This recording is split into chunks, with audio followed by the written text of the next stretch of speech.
again. Thank you for joining me. Hello, hello. If you could, again, like I was saying, we had just met like 5 minutes ago, but introduce yourself. Who are you? Where are you from?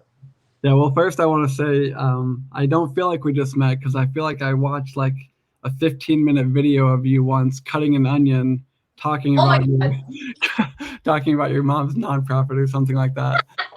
Yeah, so that's pretty funny. I remember that. So nice to meet you formally, but I feel like I already know you from your onion cutting days. I can't believe that.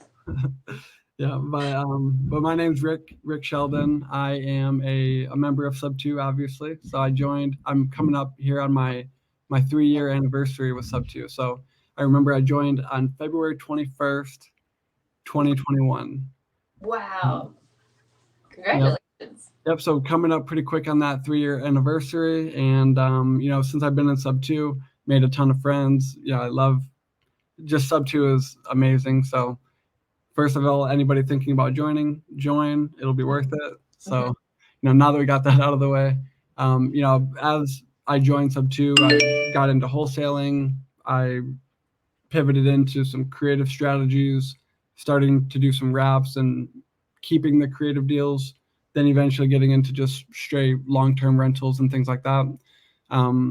As the cash flow increases and you need to shift towards depreciation, that I feel like is kind of a natural progression.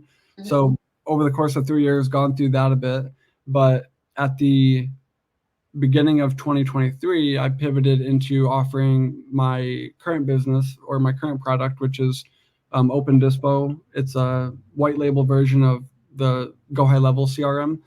So this, 2023 and beyond is essentially me serving other real estate investors mostly by helping them do the tech stuff and the computer stuff that they're usually not, so fond of. So that's kind of what I'm up to these days. That's awesome. And how did you even find Sub 2? Were you in real estate beforehand? Were you wholesaling? So I think back, that's actually a funny story. So I lived in Arizona after college Mhm. before I knew about Sub 2 or anything. So I graduated college in 2016 and I lived in Arizona from 2016 to 2018.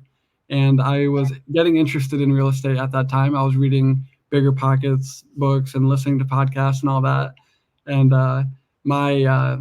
this is to prove how smart I am. At that time, I thought Arizona real estate was a little overpriced, which, you know, it's probably double at least since then, So shows how smart I was at that time. So I just kept consuming Bigger Pocket stuff for a couple of years, essentially. Almost made the jump into entrepreneurship, and then I got a job offer that doubled my salary, so that kept me in the W-2 for a couple extra years. Yep. Eventually, I went full time into real estate. That was at the end of 2020. Then I was doing the TTP method. I hired a team member, making cold calls, just working the leads, in a pretty rudimentary way. And then I was developing a pipeline of leads and it was going well, but I hadn't yet closed a wholesale deal. I had a rental at the time, but I hadn't yet closed a deal on the wholesale side. And then I just kind of discovered Pace through a podcast. It might have been with Jory and Jory Alston Yeah. and Brent Daniels. So I discovered Pace and immediately kind of connected with him. And I had never even really considered joining a mentorship before that, and I joined Sub Two within a week or so from then. Yeah. I Yeah. feel like that's kind of everybody's story. It's usually like, I don't know, once you start hearing about Sub 2 and you kind of get the feel for pace and you look Mhm. into it a little bit, it's like, all right, I'm joining. Yeah, Right. he's magnetic. Yeah. Yeah. That's interesting. So, if you don't mind me asking, what was your W 2 before this?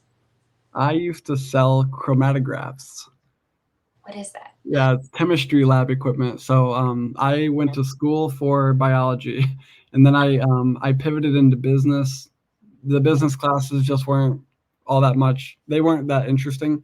So I Mhm. pivoted back into human biology. I graduated with a bachelor's in human biology, but I knew I wasn't going to work in a lab or I wasn't going to go do any any more schooling after my bachelor's. Mhm. So what I did is I went on job boards like Indeed, and my requirement for what I would apply for, this is kind of embarrassing, but I got so lucky. My requirement for what I would apply for was any of the jobs that weren't in the lab, and they didn't require me to go to their own website to fill out a detailed application. If it was like I was rapid fire sending resumes. I would send, 30, 40 resumes a day. And one of them responded, and it was a sales position selling the lab equipment. Oh, can you hear me, Jada? Okay. Looks like Jada had to hop off for a second. But I'll explain in case anybody else is still listening. So, I would sell lab equipment. So they offered me a position selling lab equipment to chemistry professionals, which was really cool. So that's an awesome industry. I'm not one of these entrepreneurs who really hates the W-2 that I came from. I really kind of miss the paid travel and some of the conferences and things like that. So, I really enjoyed my growth from a new salesperson, no lab experience, no sales experience, and I continued in that journey for a couple of years. Grew a territory and had a really good relationship with a lot of my clients in that area. So, no hard, no negative feelings about the W-2 or the old sales job, but always wanted to get into more of self-sustaining practice or entrepreneurial endeavor. I actually had a different business model that I was originally going to launch. It's called Core Lab Conferencing. So the first business model that I had conceived of was hosting life science based conferences. Hey Jada, not sure if you heard that, but I tried to keep the party going while you were gone. Thanks. I heard none of it. I Okay, was somehow getting kicked out, and then I couldn't hear you, and I yeah. couldn't fix Oh, it. good. Well, assuming that everybody else could hear, I'll catch up to speed. It was basically just that, one of those positions that had called me back was the a sales position in the lab equipment industry, and Okay. that checked the boxes. It was like sciency and interesting, but it wasn't in the lab. So I jumped on it and, just spent the next couple of years developing that sales territory. And I was just saying how I don't have any negative feelings about the W-2 and my old job. Like I kind of miss the paid travel and Mm, the flights and all that stuff. So definitely no negativity there, but I always wanted to get into the entrepreneurial stuff. yeah, I mean that makes sense if you're already in the sales. I mean it was like a mix between your degree and then going. Exactly. Yeah, Yeah, it was a perfect fit that I just happened to get lucky enough to have in my stack of 50 resumes that I was sending out. ah, that's so cool. So then, okay, so W-2, then you ended up kind of being in the sales position, still in the W-2, and then you kind of just leapt into sub-2. How has it been? Like, I know that I've seen you around a little bit, but I guess I just love to hear how other people, um, their thoughts on sub-2, their thoughts on like how, like, do you think that joining sub-2 has helped you grow as not only a business owner and real estate professional, but as a person at all? Yeah, I mean, absolutely, it has. I think we're all always growing, hopefully, regardless of whether you're in sub 2 or not. Just personal growth is really important. Always reading books and audiobooks, and just pushing yourself in those types of ways.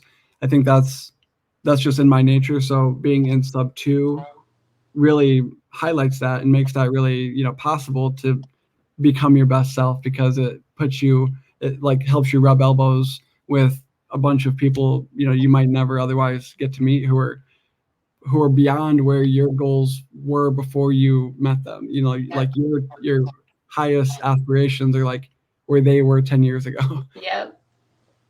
Yeah. Oh, yeah, I absolutely feel that. I know. So with me, I think just as a person, and then also because of my age, I feel like going into these groups, I get a little bit intimidated, and I just kind of I feel a little insecure about my knowledge, Mhm. um, and then that goes into like, oh, I have less confidence, and then I don't like reach out or I don't interact as much as I feel I should. Did you ever have those kinds of feelings, or are you just the kind of person that are you like sure of yourself enough to just go? Well, okay, so I feel sure of myself, but I don't know if that's founded in anything. I don't know if I should have because, when I first got into the real estate journey, like I'm sure a lot of people, I now looking back, I know what I didn't have figured out. Bookkeeping, I'm sure that resonates with a lot of people, like, book, like finances, bookkeeping, like when we get into entrepreneurship, we're just like, oh, awesome. It's worth it.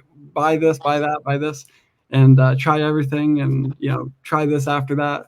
So it's just easy to get shiny object syndrome and try multiple. I think it's actually good to try multiple business models. I'm glad I kind of checked some off the list.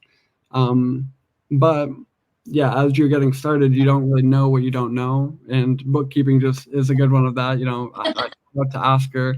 I just linked up with him to start handling my books recently, so that's been awesome. But that's what I meant to answer your question. It's like at that time I was very confident, like, hey, I just closed a $30,000 deal. I got a $70,000 deal. But at the end of the year, it's like, okay, but where did it all go? As you're going through time, I don't know if my background will. I'm not even going to get into that. It'll be a weird example that I probably would have lost a bunch of people on. Yeah. Oh man, that's funny. Yeah, it's funny to hear you talk about bookkeeping a lot because yeah, that's good for anybody watching. Uh, Yeah. mm-hmm, Oh, get yeah, in and on that. one thing to point out on that, it's to touch on your previous question as well about, like, sub 2, and it just helps you meet those types of people, like, Oscar's a great example, like, he's an awesome, like, mentor, friend, and everything, so it's really cool to meet people like that, but also, like, the content within like, I think it was the 2nd week that I joined, Pace launched the, corporate structure series.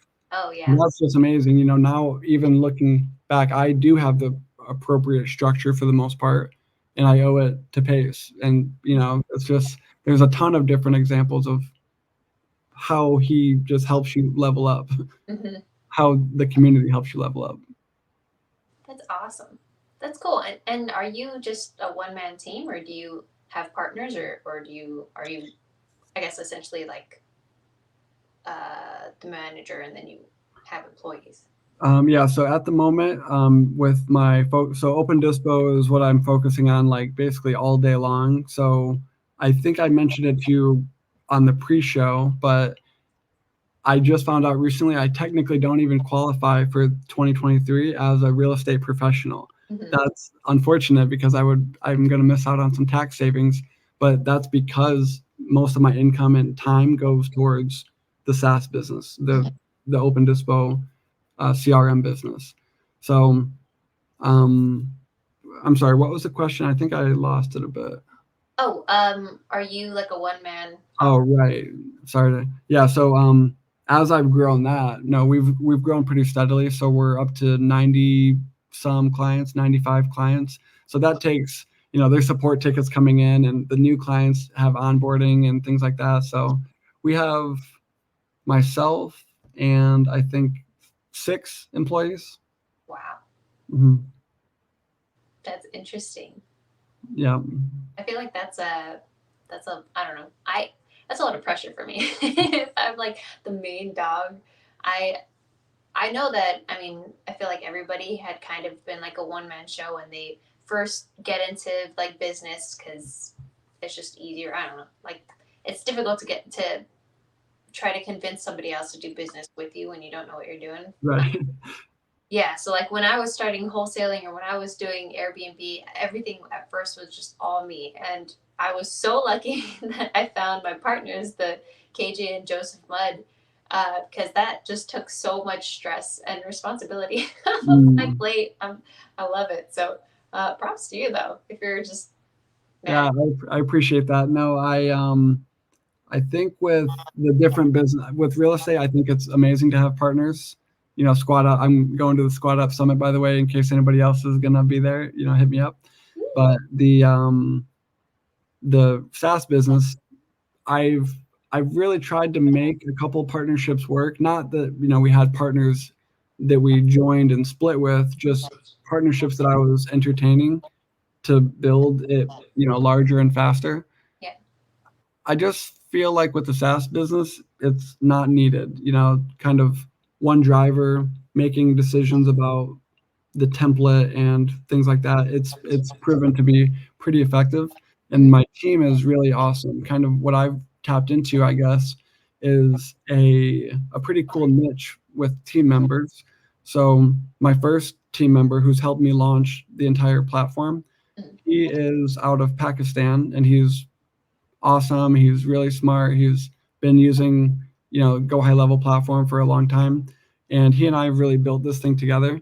And he started referring friends to me, and we've hired them on. So the referral nature has been awesome. So I'm getting really high character people in that way, but also in general, getting employees out of Pakistan, they're highly educated, they're awesome to work with, very good, work ethic and kind of like critical think, like not that other cultures don't have those, but Yeah. I've had very good luck getting very highly educated, useful people from Pakistan. That's good. Yeah. Mhm. I feel so bad whenever I hear Filipino VAs, or really just any VAs that aren't American, because man, I it's just there's multiple things. There's the accent that you can't understand, or sometimes they don't understand what you're saying, or some people. I remember I was partnering with someone for Airbnb, and we had some sort of guest complaint, and it was kind of nothing. But Airbnb was taking their side, so we had to be calling them. And I'm just not as confrontational, or I don't know if like assertive as some of my partners would want me to be. And one of them was like, "They're literally robots. Just treat them like a robot." And just I'm like, "Oh God." You mean the Airbnb customer service, basically? Yeah, all Yeah. the VAs. I'm like, "Oh no, that's so sad." Yeah, no, luckily, I mean, I feel like I kind of accidentally stumbled. It's kind of like that first sales position. Like I just got, lucky, if you want to call it that.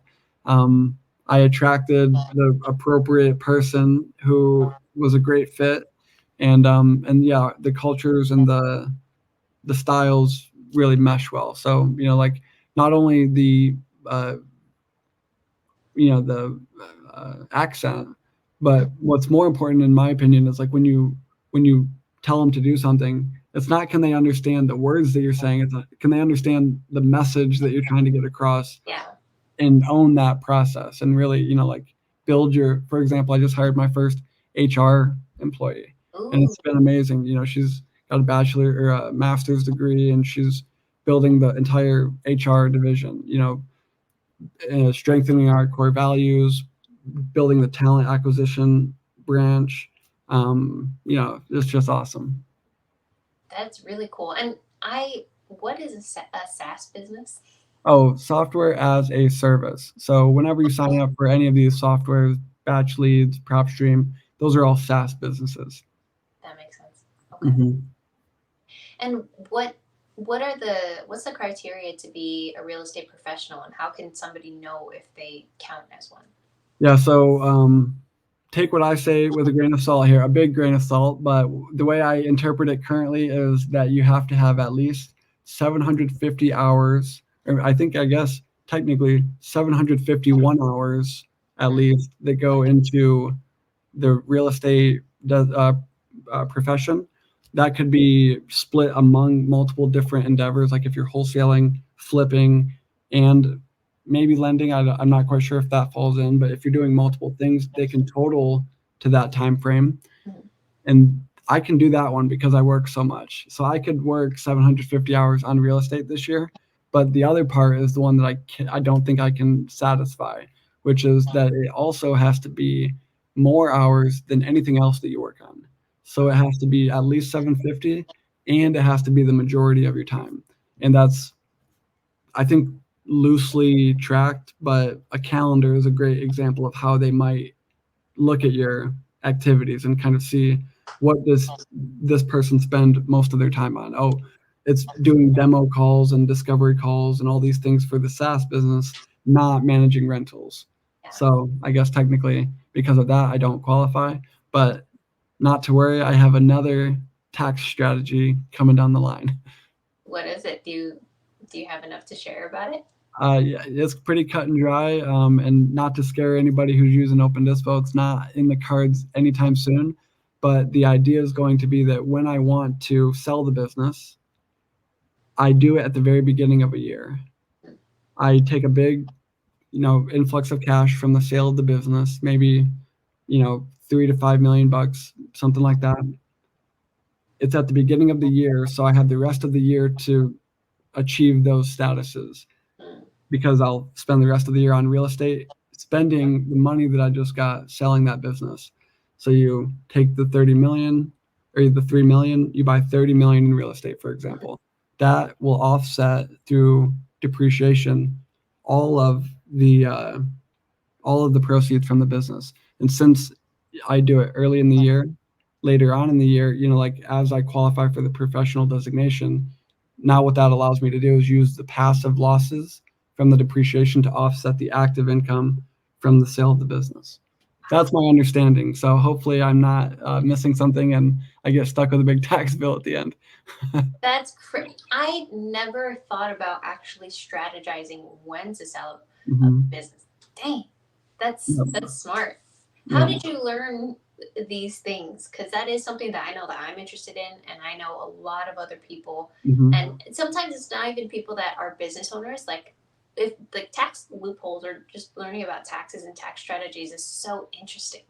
Yeah, yeah. I think a big part of it is just have a network of the professionals and don't be too afraid to schedule a meeting with one of them. So that exact idea, unfortunately, the CPA shattered my dreams of me kind of coexisting with a SaaS business and a real estate designation. Yeah. She kind of shattered that dream, but then she said, "What if you do this?" So she gave me that idea. So kudos to your professionals. Dang, that's cool. And Mhm. I know that you had mentioned like, oh, use your calendar. But is there anything like should people write down what they're doing every hour? Because now I'm thinking, oh my god, do I count as one? Because I know I do, but I Yeah. don't know if I've been like keeping Yeah, track. no, I think, if it's very obvious, like, I don't think you really need to worry, and again, just another caveat, not a CPA. Um, I think if you're only doing real estate, there's no question that you're something else, but if you're dancing the line of doing 2 things, Okay. especially if you have a W-2 job, think think about it, you have a full-time W-2, one of the requirements is that you have to spend more time on the business than on any other single Yeah. thing. How are you spending 2001 hours on that and 2000 hours here? Yeah. So, W2 and real estate designation is apparently a no-no. But other than that, if you're truly doing 2 things and you are doing real estate more, I think that's when the calendar can come in and save you. Okay, that makes sense. Cool. Hmm. And do you feel like so?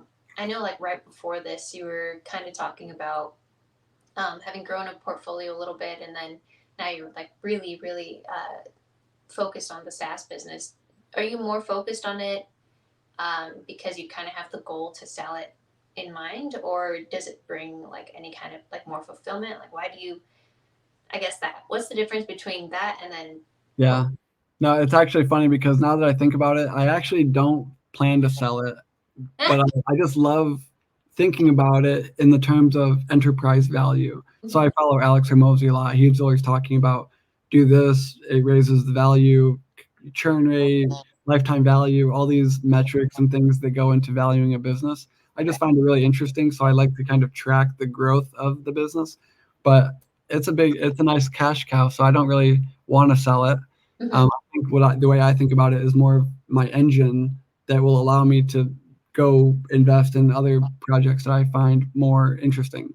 Like maybe group homes, I think are a big one. I think senior living would be interesting to kind of get into and Yeah. then use the cash over here to help fund that goal. So that's my real goal. But but yeah, as far as the value, I just find business and valuations interesting. Okay, that's cool. I, I always start my sentences with and or so. So in my So mind, every time I say it, I'm like, oh no, okay. Uh, Another question I have. um, when I first started in Sub 2, and I think everybody, you start listening to Caroline on the daily dials or Pace, and everybody starts talking about their why. And do you have a why? Did you have a reason why you wanted to go into real estate when you first got into it, other than maybe like financial freedom or interest in that? And has it changed since? I've done the seven whys exercise. Have you done that before? Mm-mm.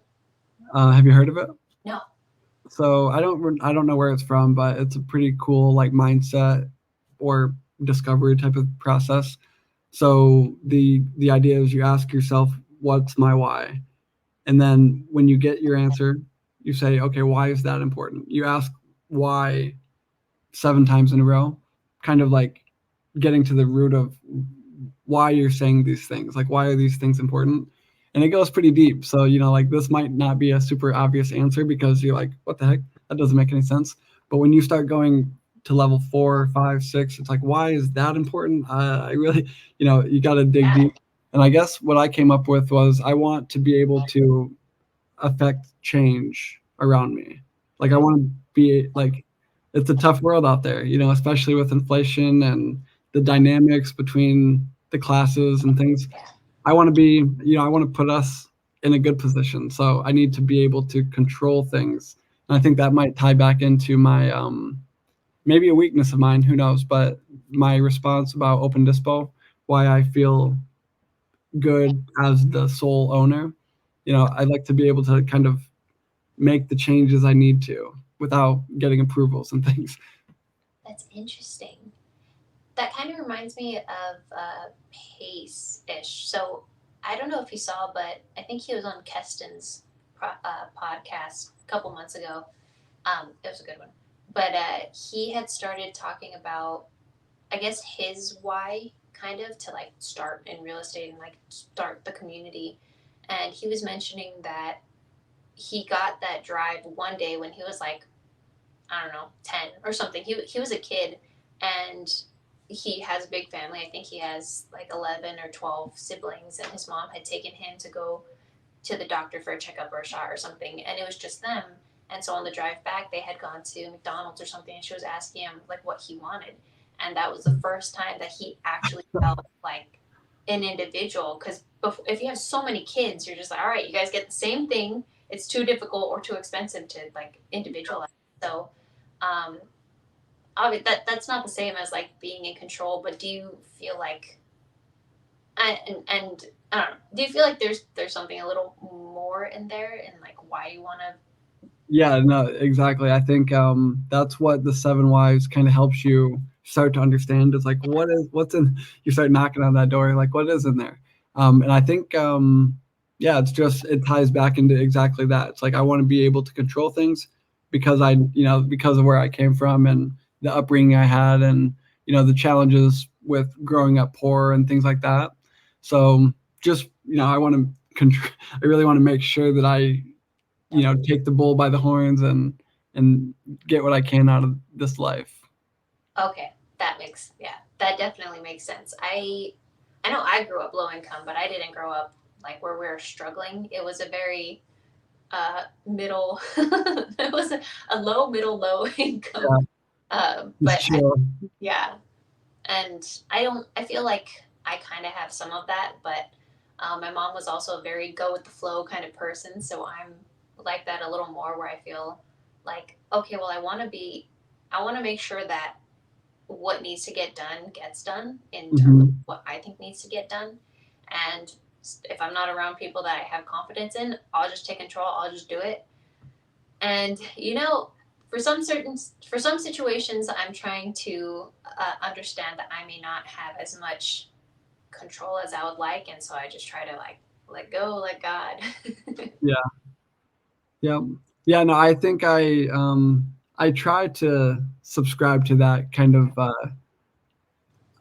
Hinduism, I guess. Maybe I can't remember exactly where it comes from, but you can have a goal, but you shouldn't be attached to the outcome. Like you should strive for something.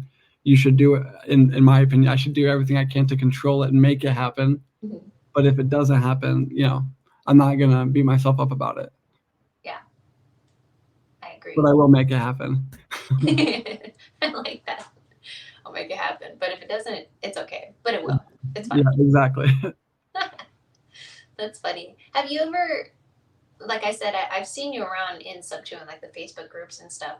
Um, but are you like a leader in the sense at all, or do you feel like I don't know? I always wonder because there are some leaders in Sub 2 that really put Yeah. all their time into like helping people, and I feel like I just don't know enough to like have some of that drive, and then also it just seems like a lot.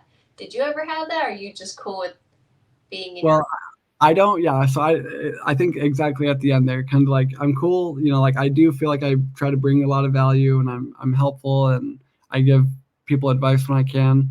But yeah, I don't really subscribe to the label of leader. I don't call myself a leader necessarily. own? I feel good about myself. I feel like I help people, but I don't know. I just never really felt the attachment to that label. Um, and I think maybe part of it is like what you alluded to. Like I know myself, and I know that I don't just wake up and go say, which 20 people can I go like help today? It's like I got clients, I got to build this for this person. I'm serving people, but I just don't go at it like take all my energy, which is I feel like what some leaders kind of offer. They just offer all of their energy to people, which I just feel like I'm protective of my energy, and that ties into where I put it. Like I put it here so I can affect this change with this business, and I do. Yeah, I mean, I think that's the answer. I was gonna ramble on, but I think I summed it up reasonably well. No, that's cool. I feel like I don't know. I'm still definitely learning myself. And sometimes when I think about that, like when I think about how overwhelmed I probably would be if I were to like put more out and try not to be a leader just to like have some sort of notoriety, Some but clout. yeah, some clout. But I think like because of Pace and because of like some of the people like Tanisha and a bunch of people that they're so helpful that that's what I want to be, but I don't feel like I'm there yet. But sometimes I don't know. It just I feel like I should be, and or like I feel like I should be like a visionary or I should be an integrator, and I'm not too sure how to find where I'm at now. Um, and I don't know if like coaching would help or like therapy. I'm looking into either one. But do you have you felt like that, or did you have you gone through any like coaching or other mentorships? Mm, well, not quite. So I was actually kind of thinking of that question from a slightly different angle, in the sense that I think personal development, ongoing improvement is always the goal. So keep doing that stuff, like the therapy and the other, the coaching. That's great. Do that also, but keep in mind that sometimes you bring value that you don't even realize you're bringing. So Tanisha, you've obviously honed in on her as every time somebody needs a video, she's got it. Every time they need midterm rentals, she's got it. She's going out of her way helping people all day, every day. And I don't have enough time or energy, or I don't feel confident enough to do that. But somebody else is watching this video right now and getting value in a different way that you just maybe didn't even intentionally intend to put out there, but somebody else is getting value from you and thinking of you this way and having talks about your podcast to their friends. So I think um, that gets highlighted sometimes when you give somebody a tip. It's like, oh, that seems pretty obvious to me. Maybe an example right here, back to the bookkeeping, finance stuff, and business. And imagine this: if you can just implement the profit first system, your income comes into one account. That income every day gets divvied up according to a percentage. money goes into a tax account, money goes into an expense account, money goes into a profit account, and a checking account for expenses, profit, owner's pay, and taxes. So you allocate that automatically, and your life is going to be so much easier. So like that seems like a really basic thing because I've implemented it a while ago and I followed it for a while. But somebody just hearing that for the first time might go implement that and be like, "Wow, that was a bond. That was a nugget right there." So feel good about the nuggets that you do drop. Cool. Or that you drop and I help share. Exactly. Well, that's exactly the Yeah. same thing. Yeah. Oh man, thank you. Ooh, that was good. I appreciate that. I that was good. Thank you. Non-rehearsed. Yeah. My I have yeah, I'm very into right now like learning about tax strategies and then also like a lot of like personal development stuff and it's just the personal development is always so interesting where it just feels like oh that's so simple I should have known that before but now my eyes are opened No. Yeah. Exactly. I think taking ownership, taking responsibility for things like you mentioned earlier. That's a big one of those. oh yeah ooh yeah have you ever read 7 Habits of Highly Effective People? Do you read books? I listen to them Okay. often. Yeah, I listen to them over and over so I can retain instead of having to read it. I I really like long car drives. Like a Mm. 7-hour drive does not bother me. I actually just drove 9 hours to Iowa this last weekend Oh for my my god. sister's birthday. Yeah, just because no, just for fun. No, I went out there for my sister's birthday, but I drove because like I really love. That's when I get my audiobooks in. Like I don't really listen to audiobooks walking around the house or anything. So that might be a really weird excuse, but I drive long distances so I can listen to audiobooks. That's cool. Which ones do you like? Or oh, okay, another question with that. So like Alex Ramosi and Layla, I forgot which one of them, but I listened to a lot of their stuff as well, and they were saying like, I think it was Alex. He's like, after a while, there's too many books, and sometimes they contradict each other. Mhm. Like I just pick the ones that I like, and then Yeah, I listen to them. yeah. He says study them. Yeah. Which, ironically, like I know exactly what you're talking about because I study his books. Yeah, Yeah. yeah. Those are two of the best. His two books, those are amazing. And a lot of those other ones that you mentioned. Seven Habits of Highly Effective People. I don't really recall that one too much, so it must not have stuck with me too much. But of course, well, The Secret. That's a Ooh. secret. That's a good one. I have a really crazy story about that.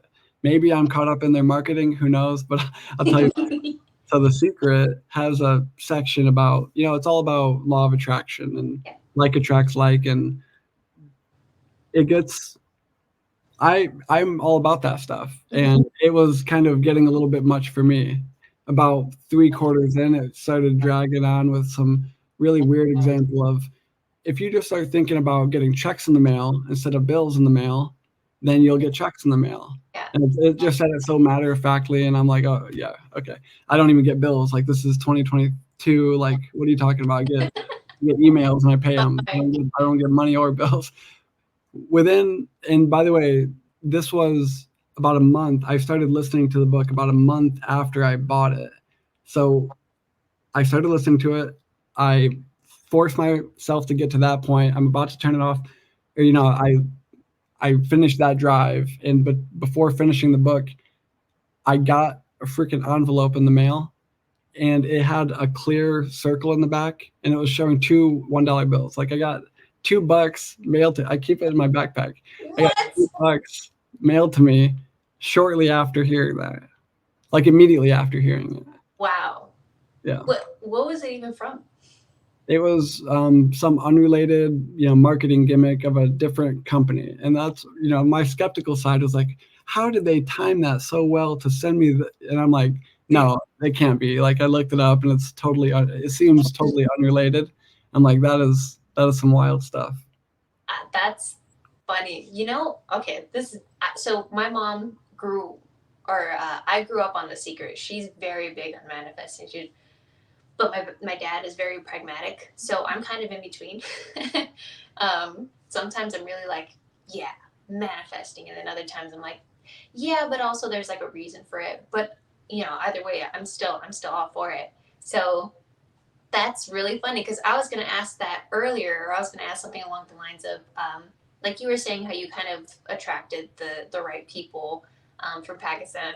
I was pretty much that. Like your mindset was your mindset kind of in the sense of like, oh, I know what I want, or oh, I I like the way that I'm working. I think, just thinking about somebody that would compliment you well, and then you just kind of found it. Yeah, exactly. And that's another whole, I almost said coincidence, but no, it's like he and I had worked on another project over a year prior. We Wow. parted ways, like on the real estate side. Like I was in the real estate only side. He was helping me on the real estate side. We split up. 9 months go by, something like that. I get my first handful of clients with Open Dispo. And when I get just my momentum's just beginning, he reached out and said, "Hey, what's going on?" And I brought him in right away. Like it was perfect timing. Oh my gosh. Oh, it's so fun. It's so fun. Oh my god, my mom. So we would watch The Secret. Like we would watch the movie all the time, and then after a while, I think maybe once I was in like seventh or eighth grade, that she started listening to like a lot of Abraham Hicks. You know Abraham Hicks? No. Um, it's kind of the same thing. It talks about like manifesting, and then it talks about like the universe is like source, and you know when you feel good and when you feel like, oh, I'm on that, like synergistic with your team or with your business or like anything that you're doing. It doesn't have to be Hmm. business related. That's like they're like, oh, that's when you're tapping into source. That's when you're tapping into like what your being truly is, and it's just good. I like it. Like Yeah. it was funny because even my dad kind of likes listening to it sometimes. Like he's like, some of it's woo woo, but he's like, but the overall meaning of things, or the over like what they're saying, it does make sense. Like Hmm. why let yourself dwell if you were in a bad mood? That's not going to serve you at all. So just try to distract Tap yourself. into the good feeling. Yeah, Yeah, exactly. exactly. And yeah, I was listening to it last night too, which I've kind of been in and out. So it's just so funny to like hear you be into it. So I'm like, oh, Yeah, yeah, and gratitude. That's the best way to, I think, tap into it. And yeah, I think it is funny too because I'm getting goosebumps even thinking about how all this ties back into each other. But most people think of me as the CRM guy who's yeah, because I've got that side of me, and then I've got what I truly believe. Yeah, oh my gosh. Well, that was cool. I definitely was not thinking that that would be on your radar at all. yeah, Cool. I'm really excited to see you at Squad Up Summit then. Let's go. of course. Yep. Anybody else who's going to be there, hit me up. My phone number is actually 480-221-7313 in case you see this. Okay. I'll put it up on my Instagram Yeah, too so people know. cool. Cool. Well, thank you so much for joining me, Rick. This was really fun. I Yep, enjoyed I enjoyed actually like talking to you and meeting you for the first time pretty much. yep, likewise. Cool. Well, you enjoy your day, and I again, thank you. Thank you so much. Of course. See ya. Bye.